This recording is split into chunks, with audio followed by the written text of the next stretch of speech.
Alors nous avons ici au micro Marc Wilmots. Marc Wilmots, merci pour cet transfert. Après ce match contre l'Algérie, fatigant pour les Diables, quel est le programme? La récupération, je suppose. Je crois que les joueurs ont fait un gros match. Ils étaient morts de faim, tu l'as bien vu sur le terrain. Maintenant tout le monde va se reposer. On va prendre comme d'habitude des parts dans les 2 heures. Pour le reste, tu verras pour les entraînements. On verra bien ce qui va se passer. Et il reste 2 matchs dans cette phase de poule. 2 nuls. Vous signez? Écoute, moi je signe rien du tout. C'est bien simple, on a 3 points sur 3, on a gagné le premier match, il nous reste 2 matchs.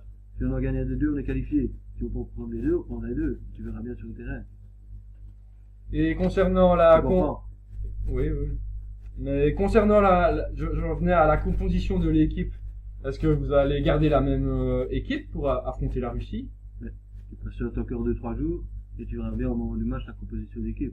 Je peux pas donner de l'équipe maintenant, c'est pas mon job, tu verras bien.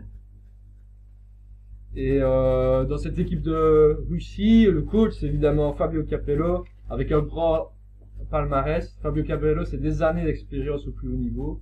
Est-ce que cela vous fait-il peur? Écoute, les entraîneurs qui marquent des goals, moi j'en ai jamais vu. Je veux pas savoir qui j'ai en face de moi dans l'équipe adverse. Au niveau de l'entraîneur, moi je regarde ce qui se passe sur le terrain avec les gamins, tu comprends? Je m'intéresse aux joueurs et au jeu. Le reste, je te dis franchement, rien à foutre. Et enfin, dernière question, la Belgique était annoncée outsider en début de ce mondial. Votre avis sur les équipes favorites?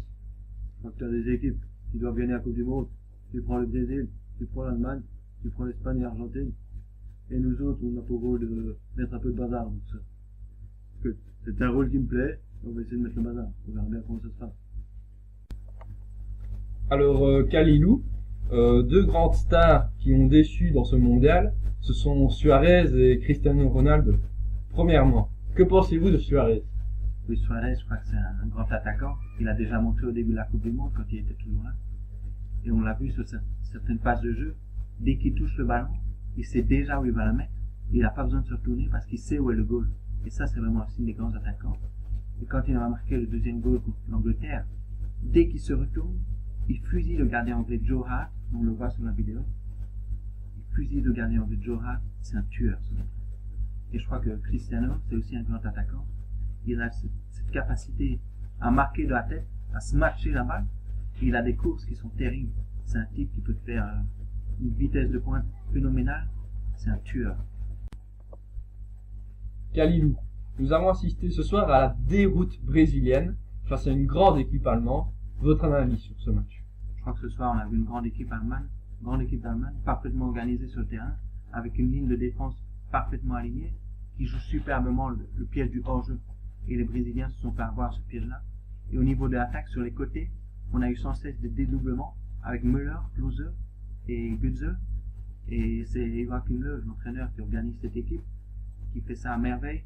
Et je crois que c'est l'équipe la plus efficace du mondial. Ils peuvent vraiment aller au bout. C'est des tueurs. Et je me tourne maintenant vers Philippe Albert. Votre opinion sur ce match? Une grande équipe d'Allemagne ce soir. Et beaucoup trop d'erreurs dans le chef de Brésilien, c'est impardonnable à ce niveau. Bien, et votre avis sur le premier but? Quand tu vois David Luiz qui part à la pêche, tu te demandes ce qu'il fait sur cette phase de jeu. Thomas Müller qui a plus qu'à mettre le pied, dans ces cas-là, ça se dégage.